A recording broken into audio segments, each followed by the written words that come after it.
Hello, my name is Aniket Shetty, and this is my presentation for Data Science Research Project Part B, mentored by Dr. Vatsula Karunaratne. So, my topic for the presentation is optimizing call center agent dispatch with reinforcement learning. Why call center staffing matters.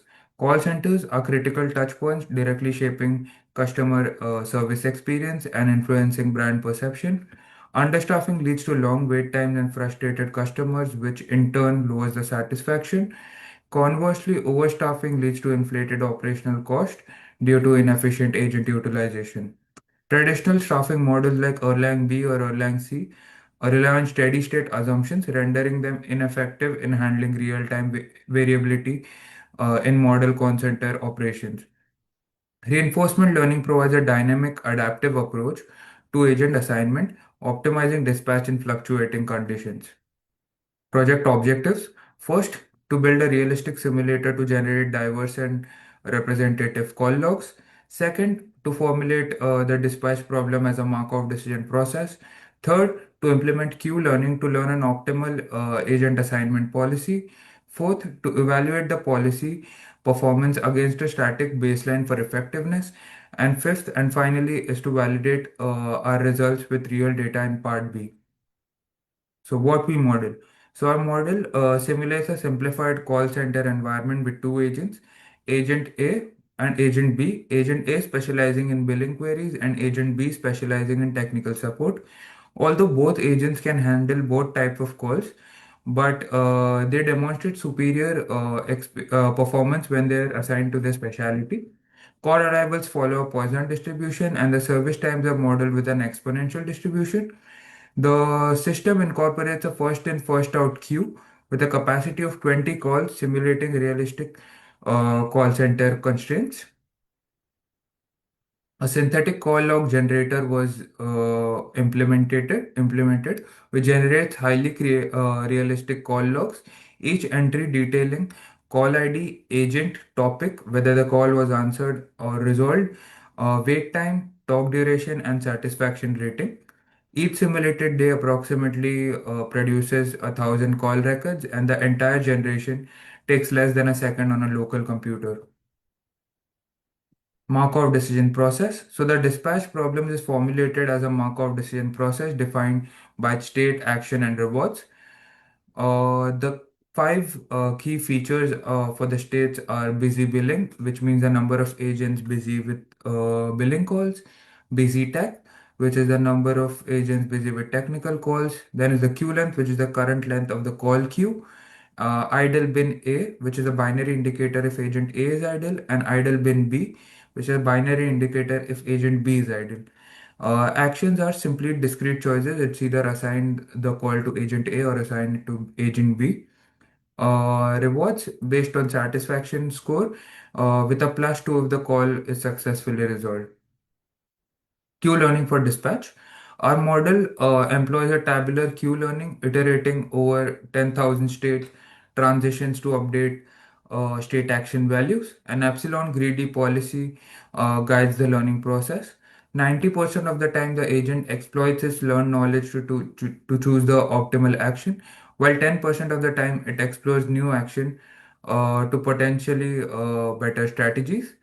Key parameters include a learning rate of 10%, which is zero point 0.1, and a discount factor of zero point 0.9, which is 90%, balancing the influence of new information and future rewards. So the formula for Q learning can be found below in the presentation. What the policy learned, sample Q table. The learned Q values demonstrate a clear preference for dispatching a better suited agent. For instance, in states with a long queue, the policy consistently learns to favor agent B, indicating a strategic response to minimize wait times or leverage agent B's perceived efficiency in such scenarios. This adaptive behavior allows the system to make nuanced dispatch decisions beyond simple availability. My analysis reveals that the Q learning values exhibit strong or discernible preference patterns reflecting a robust learned policy. Policy preference trends. Our analysis of the learned policy reveals a slight preference for dispatching agent A across all states. This trend is attributed to either agent A's more frequent availability or the distribution of the call types aligning more often with their specialization. Performance on synthetic data. Our Q-learning models was rigorously evaluated over 10 days of synthetic call log operations, showcasing the robust results. So the average reward was around 9.4. Customer satisfaction was 7.5. Resolution rate was around 90%, and the policy match rate was also about 90%. Held out test day. Our Q-learning model went a final rigorous evaluation and an isolated test day of synthetic call center operations. The below snapshot shows the model's real-world readiness. So the model mostly outperforms the held out test day with matching results on some of the occasions. Key findings. Superior performance. So our Q learning policy consistently outperforms static dispatch rules, showcasing our adaptive behavior and improved efficiency matrix. Realistic queue management. So the model effectively manages call center queue limits, dynamically prioritizing assignments to prevent excessive wait times. Strategic adaptations. Observed policy deviations from behavior are strategic, optimizing for real specific state conditions to maximum satisfaction. Transitioning into the real data. So why are we moving beyond the simulator? This is because the synthetic data offers controlled insights, but the real world calls are more complex. The second step would involve validating learned policy against the actual call behavior. Third, the real data exposes critical gaps, which is the missing fields, outliers, genuine human patterns. Fourth, it will help us confirm our initial assumptions about agent specialization, wait times, and queue caps. Next steps involved cleaning, exploring, and integrating the real data into an MDP pipeline.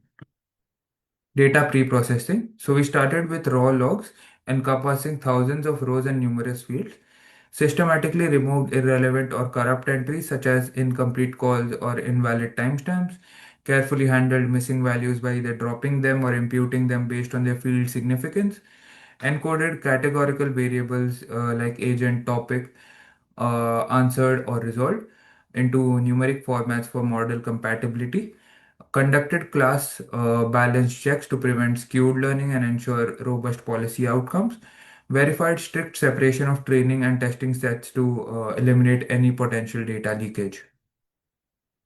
EDA, which is exploratory data analysis. So call center matrix involved 82% of the calls were answered, but 91% of the answered calls were resolved.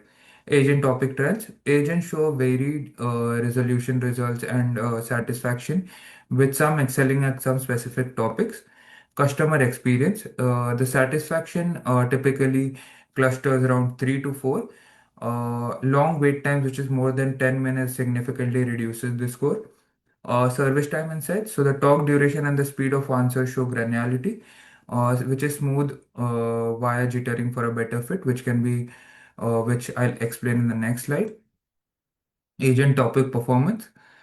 We grouped answered call by agent topic, computing key metrics like call count, resolution rate, average satisfaction, and average talk duration. This analysis revealed clear performance differences. Some agents consistently excel on specific call topics. These variations are key for developing realistic dispatch rules. So, for example, in admin support, Diane, Joe, Dan, and Jim, and in contract related, Greg, Martha, and Jim outperform the other agents on those specific call types.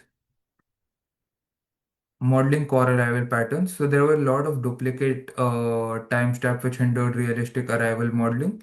So I applied a 1 second jitter to the timestamp, ensuring that there is a unique chronological order. Analysis, we calculated the inter-arrival times across the dataset, and the outcome was that the exponential distribution proved the best fit for the call arrivals. Estimating time varying call rates. So the timestamp were built into 15-minute time interval to capture a true call flow. We calculated calls per bucket, which is 15 minutes, converting to an arrival rate per minute. Identified fluctuating call volumes, confirming non-constant arrival patterns. This supports a dynamic policy adapting to real-world traffic variations. So the lambda is plotted per minute on the graph, which is on the right of your screen. So the next steps in the project of the plan involve integrating real-world agent strength and topic pairing into the reinforcement dispatch model. Incorporate time varying arrival rates, which is NHPP, which is non-homogeneous Poisson process to test policy under demand fluctuations. Run extended Q-learning experiments using real distributions like exponential service and arrival times. Evaluate new policy against a baseline, which measures resolution rate, wait times, and satisfaction.